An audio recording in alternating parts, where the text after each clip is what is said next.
शी ग्रॅनियाची काय घाण झाले, काय करतीये? मला हे अजिबात आवडत नाहीये. मला तो स्मेल खूप नाकात गेला, उलटी होईल मला. इकडे इथे अशी लांब उभी राहून तू मजा बघू नकोस, कळलं ना? मला मदत करायला ये. नाही नाही म्हणजे काय? इकडे. अरे नाही, येते. खरं तर तुझ्यामुळे मला हे सगळं कामाला लागलेलं आहे, कळलं ना?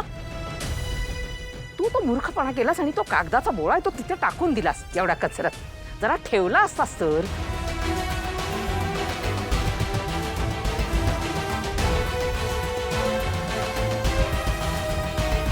हे कमळे, इकडे ये.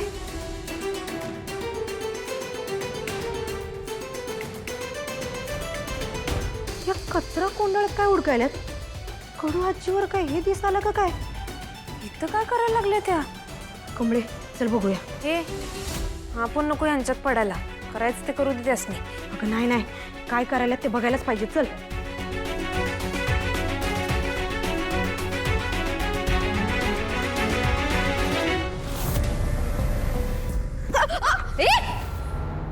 भावळट. हो जा. अगं हो ना, बाजूला काय चाललं तुम्हा दोघींचं? हा, ते सगळं सोडा. तुम्ही दोघी घाईघाईत कुठे निघालात? श्रीमंत कोंबड्या कचऱ्यात खेळताना बघायला निघालोय. म्हणजे तुमची आई आहे ना, तुमची ती पोरगी. कोंबड्या कशा कचऱ्यात खायला उडकतात की नाही, तसं कचऱ्यात खेळत बसलाय. येताय काय? काय? चल. आई आणि अनिका कचऱ्यात खेळतायत? आता हा कोणता नवीन ड्रामा आहे? शी.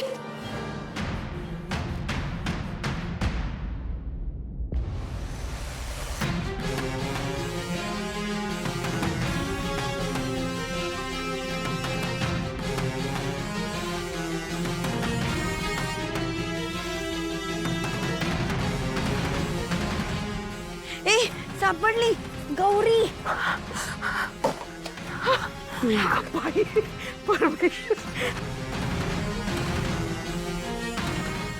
मिळालं ना. कमळी,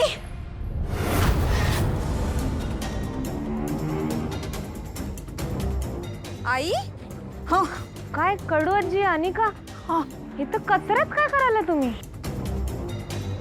आई, अनिका, काय चाललं तुम्हा दोघींचं इकडे? शी. अरे ऍक्च्युली ना ते आम्ही कचऱ्यात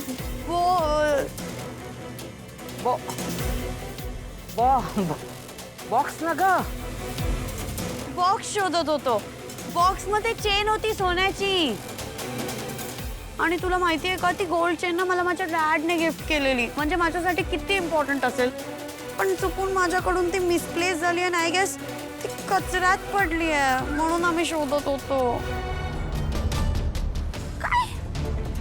अगं मग स्वतः हात घालायची काय गरज आहे? आपल्याकडे मेड आहेत ना, त्यांना सांगायचं होतं. मूर्ख मुलगी. नो मॉम, ती चेन इम्पॉर्टंट माझ्यासाठी आहे, त्यांच्यासाठी नाही. आणि माझ्यामुळे झालंय ना हे, मग त्यांना कसं सांगणार? आणि ग्रॅनी आजी आहे की, आय मीन शोधायला मदत करायला ग्रॅनी आजी आहे मला.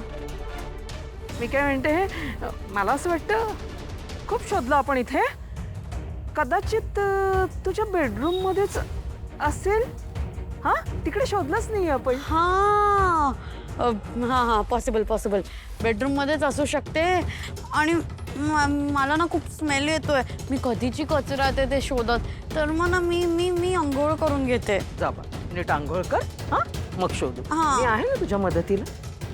हा हा, तू बेडरूम मध्ये हो पुढे. मला पण अंघोळ करायला हवी. हा. काय करता तुम्ही दोघं? अगं कचऱ्याचा वास येतोय नुसता. चल. आले हा वेळा. मी पण अंघोळ करते आणि लांबून आले ग.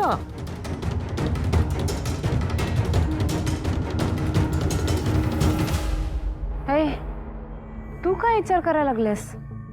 कमळे, तुला आठवतंय काय, आपण जेव्हा पहिल्यांदा हिच्या गाडीत बसलेलो तेव्हा तिनं ती गाडी जाळून टाकलेली. मग आता तुला हे पटतंय काय, एका चेनसाठी ती अशी कचऱ्यात हात टाकल म्हणून? निंगे, ती चेन तिला जर राजन काकाने दिली असेल तर ती नक्कीच या कचऱ्यात हात घालेल. ती आता बदलली, आधीची अनिका नाही. तू उभं नको आता काय बी विचार कर. चल की. अगं थांबा, मला पण आत येऊ द्या. काय चाललं तुम्हा दोघींचं नक्की? हा, हातात काय तुझ्या? काय सांग? हा कागद? आणि या कागदासाठी तुम्ही दोघींनी त्या कचरा कुंडीत हात घातला, त्या कचरा कुंडीत खेळला? शी, घाणेरडे आहात रे तुम्ही दोघी जणी. वेळ लागले का तुम्हा दोघींना? एक काम करा, पहिले तर तुम्ही दोघी आंघोळ करा. हा, खूप वास येते तुम्हा दोघींच्या अंगाला. ई, शी, किती घाणेरडी आहेस ग तू. वास हवाय की नकोय? नकोय वास. नकोय ना, मग बाहेर जा. मग तुला का आतमध्ये यायचं होतं? जर जाणून घ्यायचं असेल ना तर हा वास सहन करावा लागेल, कळला? या कागदावरचं जेव्हा तू नाव वाचशील ना तेव्हा तुझेच डोळे फिरतील, कळलं ना? काही वासबीस येणार नाही. दाखवू का? वाच. गौरी, काय? गौरी कोणते वेगळं सांगायला नको. तुझ्या नवऱ्याची पहिली बायको, तिने त्याला चिठ्ठी लिहिली आहे. हे बाई, आता सगळं सोड आणि ती चिठ्ठीमध्ये काय लिहिले ते पहिलं वाच प्लीज. तू असतेस का? आई, चिठ्ठी वाच. हो ना, आता वाच चालेल की नाही? आई, चिठ्ठी. हा, ऐक ग, आपण त्या दिवशी मंदिरात भेटलो होतो तेव्हा आपल्यात जे बोलणं झालं, जे झालं ते झालं. मी म्हटलं होतं विसरून जा. त्या बोलण्याचा तुम्ही काहीतरी गैरसमज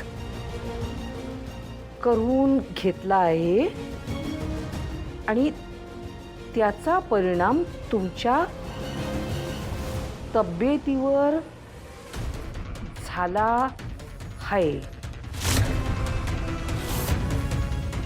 क्या? म्हणजे रोजच्या रोज इथे त्याचं काय होतंय याची सगळी माहिती आहे तिला. त्यामुळे तुमच्या तब्येतीवर आणखीन काही परिणाम होऊ नये आणि हे गैरसमज आपण घालवून टाकायला पाहिजे. म्हणजे हे जर तुम्हाला पटत असेल तर उद्या सकाळी तुम्ही तुमच्या घराच्या बाल्कनीतून लाल रंगाचा कापड जर फेकलात तर मी हा तुमचा होकार समजेन. तुमची गौरी.